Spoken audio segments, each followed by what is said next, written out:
ಪರಪ್ಪನ ಅಗ್ರಹಾರ ಜೈಲಿನಲ್ಲಿ ನಟ ದರ್ಶನ್ ವಿಲವಿಲ ಅಂತಿದ್ದಾರೆ.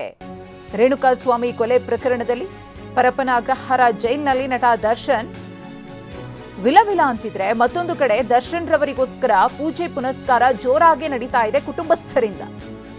ಕೊಲ್ಲೂರಿನಲ್ಲಿರುವ ದರ್ಶನ್ ಪತ್ನಿ ವಿಜಯಲಕ್ಷ್ಮಿ ಮತ್ತೊಂದು ಕಡೆ ಚಾಮುಂಡಿ ಬೆಟ್ಟಕ್ಕೆ ತೆರಳಿದ್ದಾರೆ. ದರ್ಶನ್ ಸೋದರ ದಿನಕರ್ ತೂಗುದೀಪ. ಕೊಲ್ಲೂರಿನಲ್ಲಿ ಪತ್ನಿ ವಿಜಯಲಕ್ಷ್ಮಿ ಅವರಿಂದ ಚಂಡಿಕಾ ಯಾಗ ಪಾರಾಯಣ ಮುಕ್ತಾಯವಾಗಿದೆ. ನವಚಂಡಿಕಾ ಯಾಗದಲ್ಲಿ ಭಾಗಿಯಾಗಿದ್ರು. ಮತ್ತೊಂದು ಕಡೆ ಚಾಮುಂಡಿ ದೇವಿಯ ದರ್ಶನವನ್ನ ಪಡೆದಿದ್ದಾರೆ ದರ್ಶನ್ರ ಸಹೋದರ ದಿನಕರ್ ತೂಗುದೀಪ್ ಅವರು. ಗಮನಿಸ್ತಾ ಇದ್ದೆ, ನಟ ಚಿಕ್ಕಣ್ಣ ಕೂಡ ಚಾಮುಂಡಿ ಬೆಟ್ಟಕ್ಕೆ ತೆರಳಿದ್ರು ದಿನಕರ್ ಅವರ ಜೊತೆಗೆ.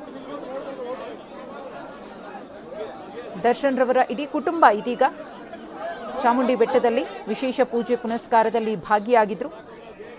ಮತ್ತೊಂದು ಕಡೆ ಕೊಲ್ಲೂರು ಮೂಕಾಂಬಿಕೆ ಸನ್ನಿಧಾನದಲ್ಲಿ ಪತ್ನಿ ವಿಜಯಲಕ್ಷ್ಮಿ ಅವರು ನವಚಂಡಿಕಾ ಯಾಗವನ್ನ ನೆರವೇರಿಸಿದ್ದಾರೆ. ಕಾಮಿಡಿ ನಟ ಚಿಕ್ಕಣ್ಣ ಅವರನ್ನ ಕೂಡ ಗಮನಿಸ್ತಾ ಇದ್ದೀರಿ. ಸರತಿ ಸಾಲಿನಲ್ಲಿ ದರ್ಶನ್ ರವರ ಸಹೋದರ ಹಾಗೆಯೇ ಚಿಕ್ಕಣ್ಣ ಕುಟುಂಬಸ್ಥರು ತೆರಳಿದ್ದಾರೆ. ತಮ್ಮ ಪತ್ನಿಯವರ ಜೊತೆಗೆ ದಿನಕರ್ ತೂಗುದೀಪ್ ಅವರು ಚಾಮುಂಡಿ ದೇವಿಯ ದರ್ಶನವನ್ನು ಪಡೆದಿದ್ದಾರೆ.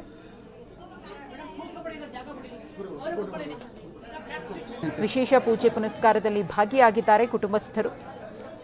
ನಟ ಚಿಕ್ಕಣ್ಣ ಸೇರಿದಂತೆ ದರ್ಶನ್ ರವರ ಕುಟುಂಬಸ್ಥರು ಭಾಗಿಯಾದಂತಹ ಕ್ಷಣ ಇದು. ದರ್ಶನ್ ರವರಿಗೆ ಎದುರಾಗಿರುವಂತಹ ಸಂಕಷ್ಟ ದೂರವಾಗಲಿ, ಆದಷ್ಟು ಬೇಗ ಅವರು ಈ ಪ್ರಕರಣದಿಂದ ಹೊರಬರಲಿ, ಜೈಲಿನಿಂದ ಬೇಗ ಬರಲಿ ಅನ್ನೋದು ದರ್ಶನ್ ಕುಟುಂಬಸ್ಥರ ಪ್ರಾರ್ಥನೆ, ಮೊರೆ. ಒಂದು ಕಡೆ ದೃಶ್ಯಾವಳಿಯಲ್ಲಿ ಗಮನಿಸ್ತಾ ಇದ್ದೀರಿ, ನವಚಂಡಿಕಾ ಯಾಗದಲ್ಲಿ ಕೊಲ್ಲೂರು ಮೂಕಾಂಬಿಕೆ ಸನ್ನಿಧಾನದಲ್ಲಿ ದರ್ಶನ್ರ ಪತ್ನಿ ವಿಜಯಲಕ್ಷ್ಮಿಯವರು ಭಾಗಿಯಾಗಿದ್ದರು. ಸನ್ನಿಧಾನದಲ್ಲಿ ಇರುವಂತಹ ವಿಜಯಲಕ್ಷ್ಮಿಯವರ ದೃಶ್ಯಾವಳಿಗಳು ಒಂದು ಕಡೆ, ಮತ್ತೊಂದು ಕಡೆ ದರ್ಶನ್ ರವರ ಸಹೋದರ ನಟ ಚಿಕ್ಕಣ್ಣ ಮತ್ತೆ ಅವರ ಅಳಿಯ ಚಾಮುಂಡಿ ಬೆಟ್ಟಕ್ಕೆ ಭೇಟಿ ಕೊಟ್ಟಂತಹ ಕ್ಷಣದ ದೃಶ್ಯಾವಳಿಗಳು. ನವಚಂಡಿಕಾ ಯಾಗವನ್ನು ನೆರವೇರಿಸಿದ್ರು. ಪಾರಾಯಣ ಕೂಡ ಮುಕ್ತಾಯವಾಗಿದೆ. ಇವತ್ತು ಇಡೀ ದಿನ ವಿಶೇಷ ಪೂಜೆ ಪುನಸ್ಕಾರದಲ್ಲಿ ಮೂಕಾಂಬಿಕೆ ದೇಗುಲದಲ್ಲಿ ವಿಜಯಲಕ್ಷ್ಮಿ ಅವರು ಇರಲಿದ್ದಾರೆ.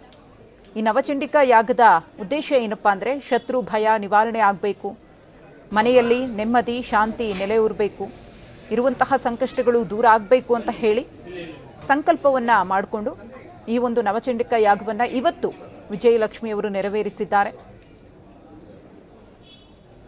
ಮತ್ತೊಂದು ಕಡೆ ತಮ್ಮ ಕುಟುಂಬಕ್ಕೆ ಬಂದಿರುವಂತಹ ಸಮಸ್ಯೆ, ದರ್ಶನ್ ರವರಿಗೆ ಎದುರಾಗಿರುವಂತಹ ತೊಂದರೆ ಆದಷ್ಟು ಬೇಗ ನಿವಾರಣೆ ಆಗಲಿ ಅಂತ ಹೇಳಿ ಚಾಮುಂಡಿ ಬೆಟ್ಟಕ್ಕೂ ಕೂಡ ಭೇಟಿಯನ್ನು ಕೊಟ್ಟರು.